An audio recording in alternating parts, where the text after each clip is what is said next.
So I got a green rectangle in the mail today. I've kind of actually been wanting one of these for a little while now, and just finally got around to getting one. Where does it even show it? Okay, it's a 256 SI stick TIG plasma, um, and it's an AC TIG. This one here is a DC only machine. This is, what is this? The 206 PI. I think they actually still sell exactly this one, if I'm not mistaken. I've had this for give or take 6 years, something like that. This one here has been great. I I bought another one. This little one here has been fantastic. Um, it is, of course, a Chinese welder, and it's the quality that I guess you would expect from a Chinese welder. Like, the knobs are not very confidence inspiring. Let's see if I can get a...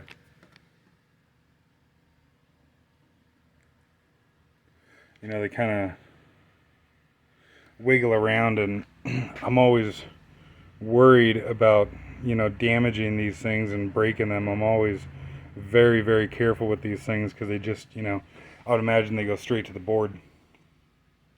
But yeah, anyways, that little guy has been absolutely fantastic. I'm now really kicking myself in the ass that I bought it, not because it's a bad welder, but because it's small, and which there's advantages and trade-offs to that. It is very lightweight and portable and what have you. But when I first got this one here, I was skeptical about Everlast. And basically, I just didn't want to spend too much money because I was, worried about, well, what if it's a raging piece of shit or whatever? And okay, it says the duty cycle is this, but is it actually that, all that kind of stuff. This one, I have never had the overheat light come on. I forget if Everlast specifies on their website. Maybe they do up here, but I think they rate the duty cycle on these things at 105 degrees Fahrenheit or something ambient. It's maybe on there. I can't find it right quick, but I have used that welder in up to about, up to about 105 degrees Fahrenheit. Mainly I've used it as a stick welder. And of course, with the stick welder, you're not 100% duty cycle. You burn a rod and then change it out and burn a rod and change it out and burn a rod.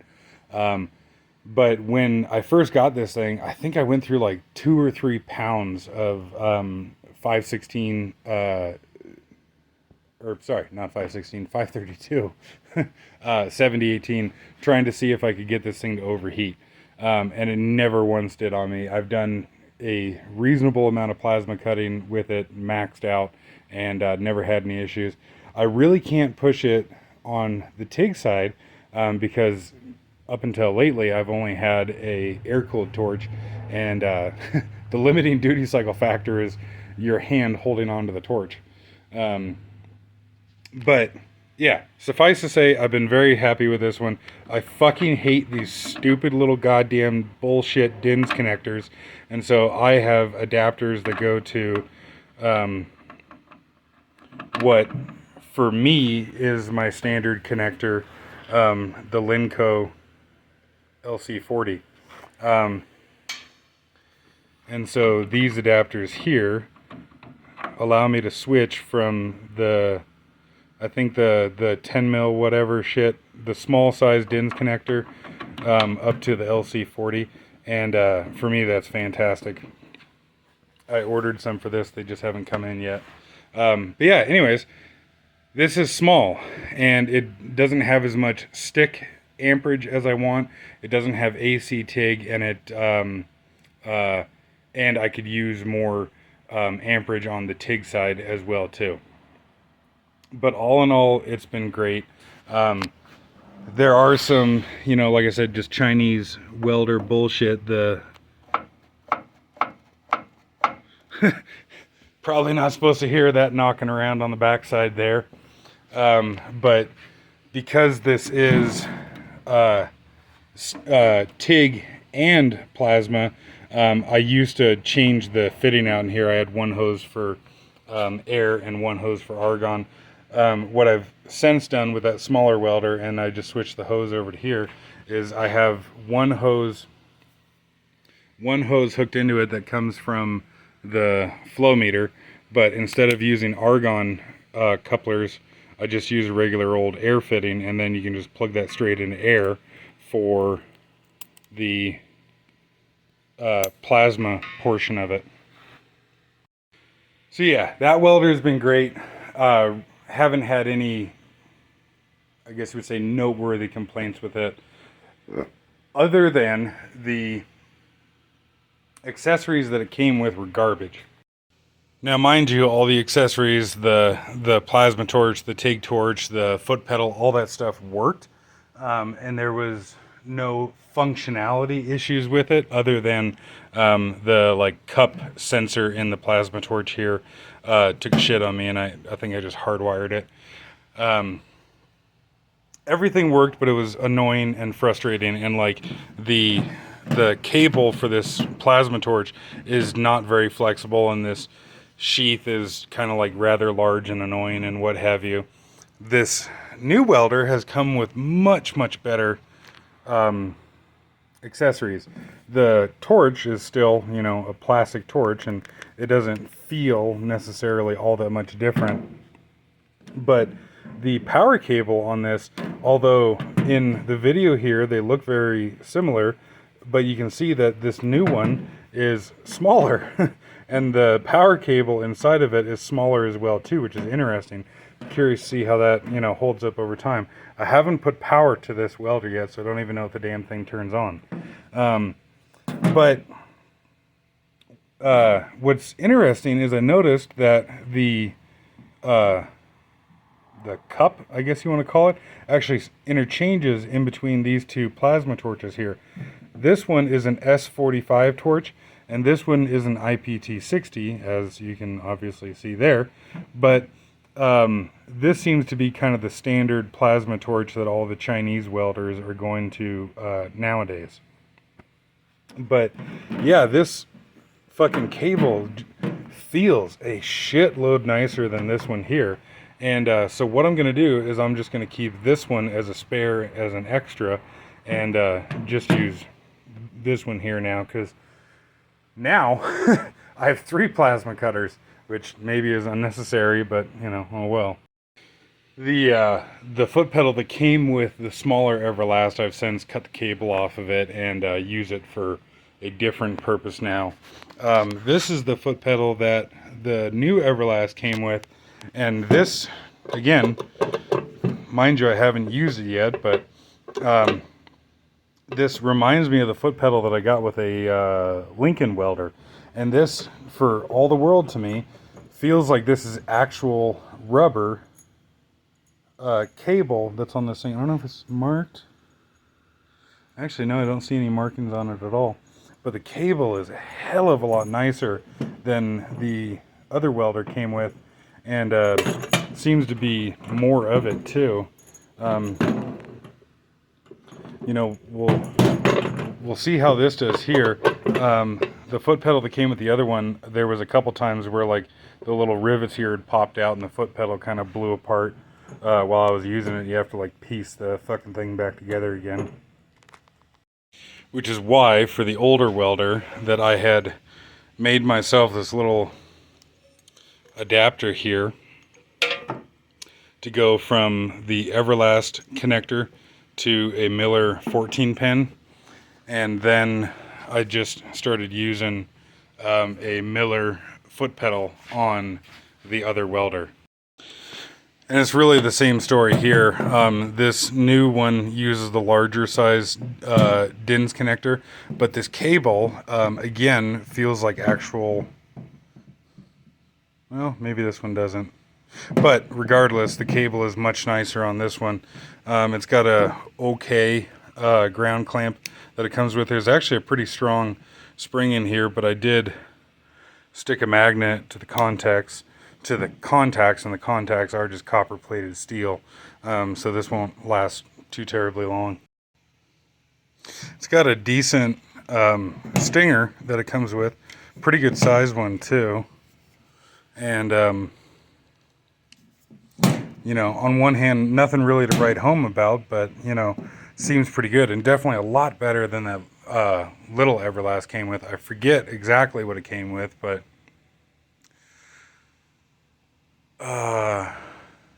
actually I think it was like this, just tiny. And if I remember right, it like melted down on me actually pretty quick. But and then what I'm really excited about that I actually didn't even realize this came with when I bought it is a 18 series water cooled torch, and it's got this fucking denim cover over it, which is kind of funny. But I ordered a water cooler at the same time that I ordered this torch here, but unfortunately the water cooler is back ordered, and it'll be a little while yet before I get that. But I got the W375 or whatever the shit it is that's designed to mount underneath the welder there. So I'm really excited for that to come in. But yeah, I actually had assumed that this welder came with an air-cooled torch. And so I'm super excited that this has an 18 water-cooled. Because if you had seen any of my other videos, I've been really pissed off with CK as far as their amperage ratings on their torches. And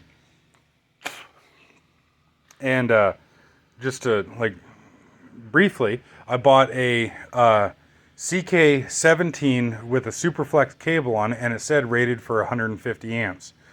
I thought that meant that I could weld for 5 hours non-stop at 150 amps and be okay. In reality, the torch will start smoking at 150 amps in 1 minute. And I was just furious about that. So I actually was going to, because I thought this came with the air-cooled torch, I was actually going to get an 18 water-cooled and see how that does. So I'm really excited to be able to try this thing out and see if the duty cycle on the water-cooled torch is realistic. Because on the air-cooled torches, the duty cycle is bullshit. At least on the fucking Superflex cable with the 17. You know, if you ran a separate gas hose and weld lead on like a 26 or something, then maybe the duty cycle is realistic. But with the Superflex cable and the number 9 or the number 17, it you know, it is worthless. You can really honestly probably cut that amperage rating in half, in my opinion. But anyways, not the point of this.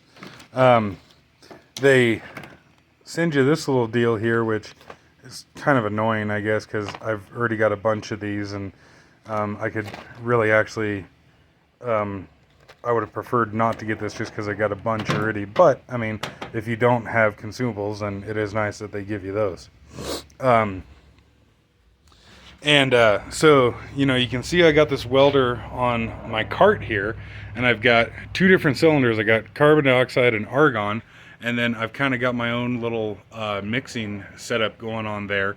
And so with the dual flow meter on the argon, I can feed argon into my carbon dioxide flow meter and like essentially blend my own gas for the MIG welder.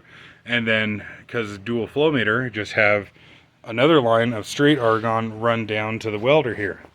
And this thing does a couple of things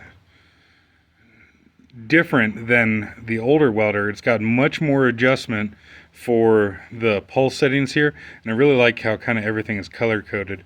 The 3 blue are the pulse settings, the 2 yellow are the AC settings. So we got frequency on that one, and then cleaning action or balance on this one here, and then a arc control for the stick welding portion, the 4T controls, which I personally don't really use, and then pre and post flow over here. So I guess I should probably put some power to this thing and see if it lets the smoke out. Forgot to mention too, the power cord that this Everlast comes with is really freaking nice. As far as like really flexible and what have you. It is unfortunately only a 10 gauge, which is rather frustrating, but this is very, very nice, very flexible. I've since changed it, but the power cord that came with the Hobart was like a rigid piece of PVC pipe or something. It was a fucking piece of shit, which is really fucking frustrating because, to me anyways, those sorts of things kind of, make it either a nice experience or kind of miserable and a pain in the ass to use the damn thing. So I'm really fucking happy to see that these new Everlast welders come with much better accessories. I don't know if that's true for all of their welders, but it's at least true for this one. I'm very, very happy to see that. And who knows? I mean, I'd like to get a plasma table, or not just plasma, it'd be nice to use it for oxy fuel too. But I'd like to get a CNC table, and if this thing works out, maybe I'll get a dedicated like 80 amp plasma or something like that. We'll see. But okay, so I got power to the backside, and holy shit, that's loud. So that just means the air pressure isn't high enough.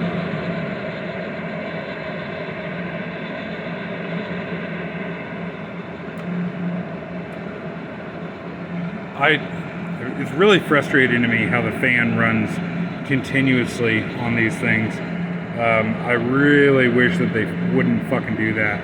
And this fan is quite annoying, honestly. I pulled it away from the Hobart there, see if maybe that was why it was so loud or something. No, it's actually louder when you pull it away from the Hobart.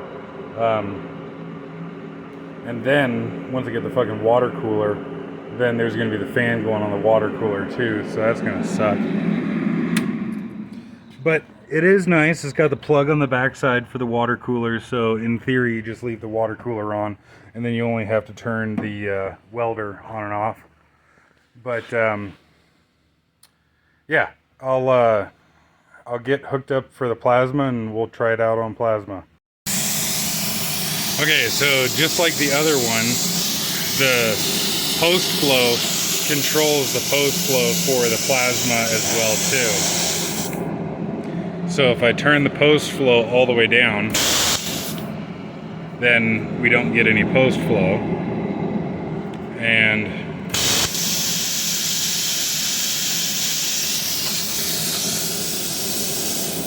not gonna sit there and make you watch the whole thing. I wonder if the pre-flow works. Nope.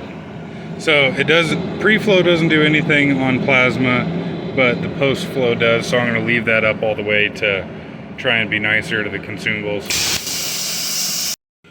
So I got a random scrap gear that this section here is 7/8 thick. And what the fuck did I just do with my tape measure?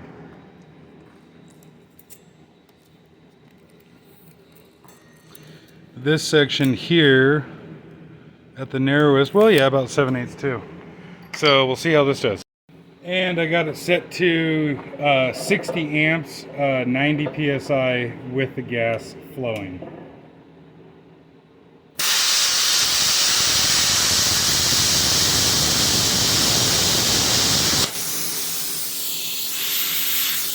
And I don't think I have a good ground.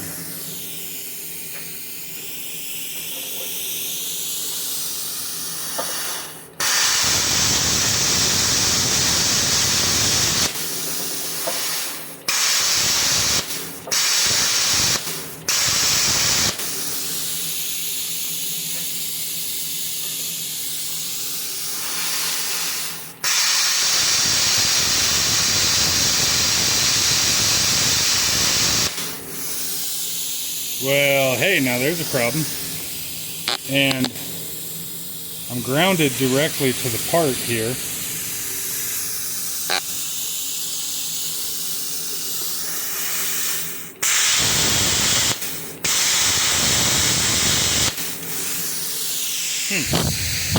Alright, let me fiddle fuck around with that. Okay, so that was weird. The remote setting was set to 4T. Now I got it switched over to pedal, and it seems to be doing better.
Strange that that would make a difference like that.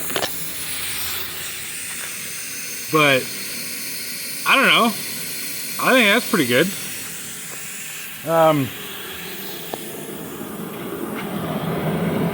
Yeah, the remote was on 4T like that, and all I did was switch it over to pedal. So, all right, okay. But I don't know, I'll try cutting that other section there too, just for shits and giggles.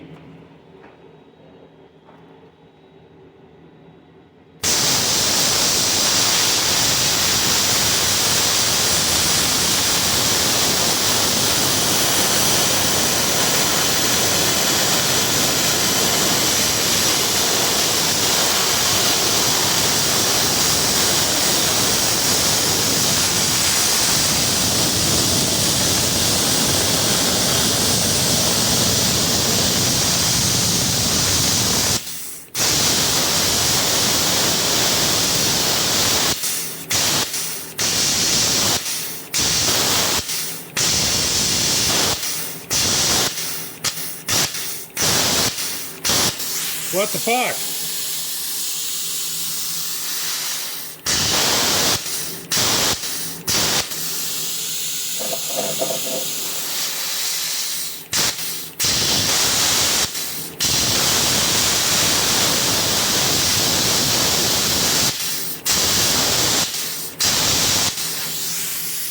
I moved the ground back to the table, and now I'm grounding back to the part again.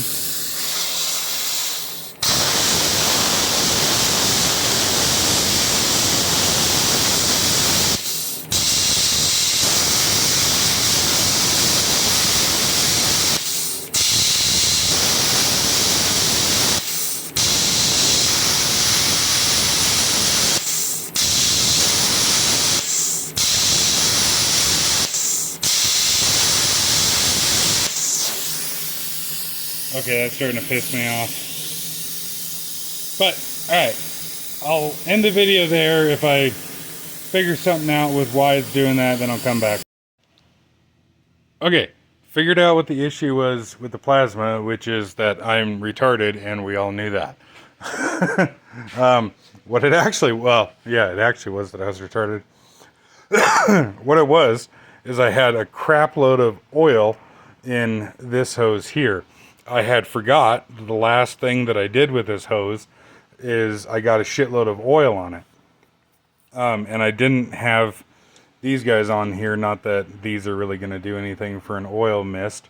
So that was certainly part of the problem. I think the other part of the problem too was just simply that, you know, I was kind of asking too much of the plasma because, well, I don't know. I'll have to go back and try that 1 inch But it was burning through consumables like crazy. Which, imagine that, there was a fuckload of oil in it. And so I brake cleaned out the hoses, and I don't know how good of an idea it is really, but I ran brake clean actually through the welder. I disconnected power from the torch and took the consumables out. And I just noticed actually that this welder doesn't have a gas purge button on it like the other one does. For all the widgets and doodads it's got on the front of it, there's no gas purge. And I guess I should say right quick that personally I like having dials, because you can just simply look at the front of the welder and see how everything is set up. Would the additional features of the digital one be nice? Of course they would, but it would piss me off more having to navigate through a fucking menu than it would to just be to come over here and turn a fucking dial. That's why I got this one versus the other one. But it sure would be nice if there was a gas purge on it. But so the majority of the issue was that there was a fuckload of oil in the airline, and that's what the problem was. So I have John Deere baler needle arms that the observant of you will notice that there's still the sticker on the side of it. My customer put these on his baler and did some stupid shit and crashed into 2 brand new needle arms, so that was pretty cool. But I got the S45 consumables in here. These actually fit, I'll show that in a minute. And set to 50 amps, 100 psi air pressure.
That little sputter at the end, I think, was just because I wasn't quite on the material. These needle arms got an interesting shape to them. I think that's gray cast iron. I don't know for sure, and I don't care enough to check, quite honestly.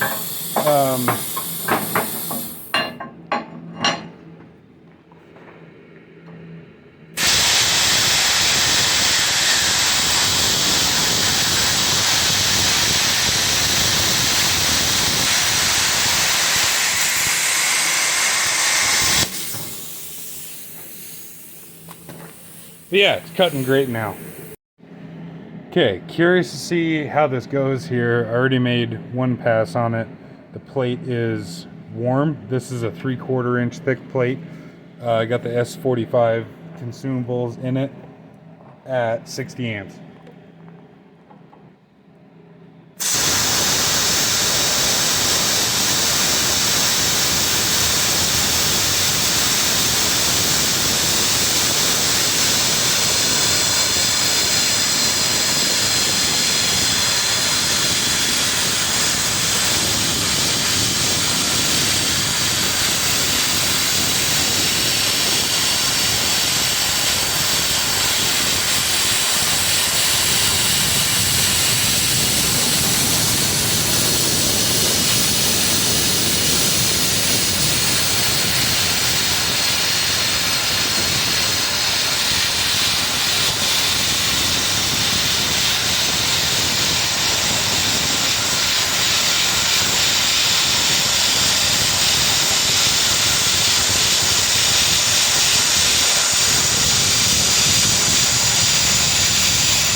would have helped if I started on the outer edge of the plate. You know, for plasma,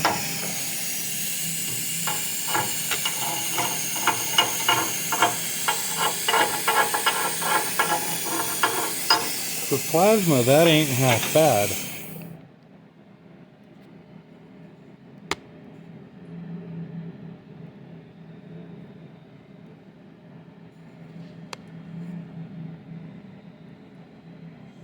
In my personal experience, a properly done oxyacetylene cut will always be cleaner than plasma. Like for instance, this one here that I showed in my last video. But I tell you what, for a 60 amp plasma on 3/4 plate, you know, I could be more steady, there's no doubt about that. I'd like to maybe come up with some sort of track system for plasma. But yeah, that ain't bad. So I just measured, and this little deal here has got a 3/8 offset, so that's not too bad.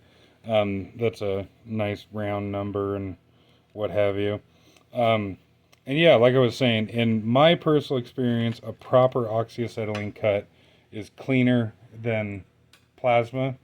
On, I don't know, 1/4 inch and up or something like that. Plasma really shines with the thinner stuff, but if I could be more steady and clean that cut that I just did, if I could make that a little cleaner, that wouldn't be too bad of a deal there. But okay, so talking about consumables. So I got the S45 consumables. I ordered a bunch of these because I wasn't actually intending on getting this new Everlast here. But whatever, I got it now. But but what's interesting is that they seem to be compatible with the ITP60 torch. So everything in my hand right here is S45.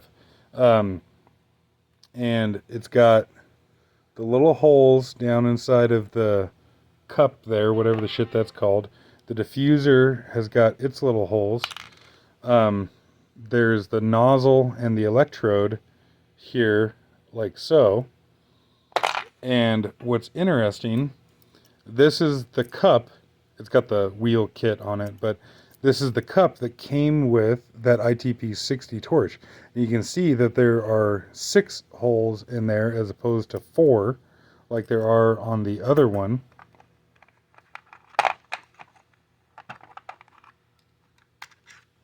And then here's the ITP60 consumables. The diffuser has got bigger holes in it. The nozzle and electrode are essentially shaped a little different, but, and again, to reiterate, everything that I'm holding right now is technically ITP65.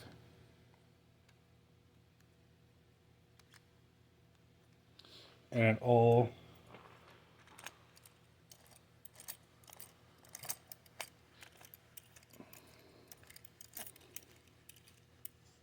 goes together and works like so. However, what I can also do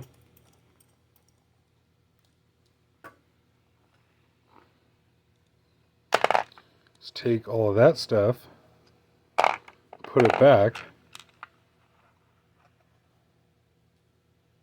and take the S45 consumables,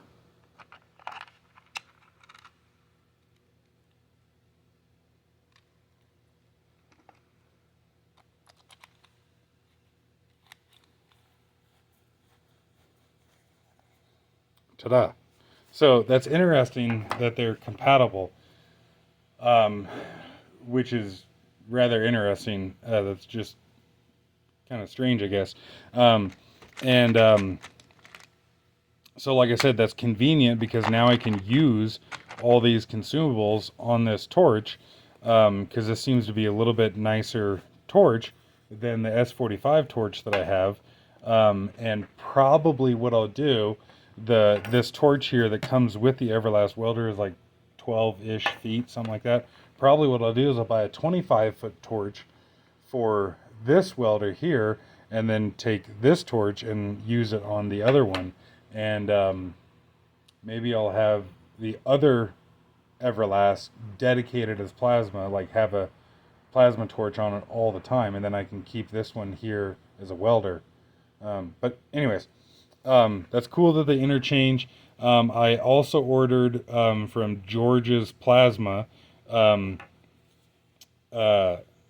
consumables that have a drag shield on them, because like this one obviously doesn't, so they have these little offset deals. Drag shield consumables and also gouging consumables. I don't know if gouging is going to work on this machine here. I've seen that some of Everlast welders have a specific gouge function. This one does not, but I will try that out when it comes in.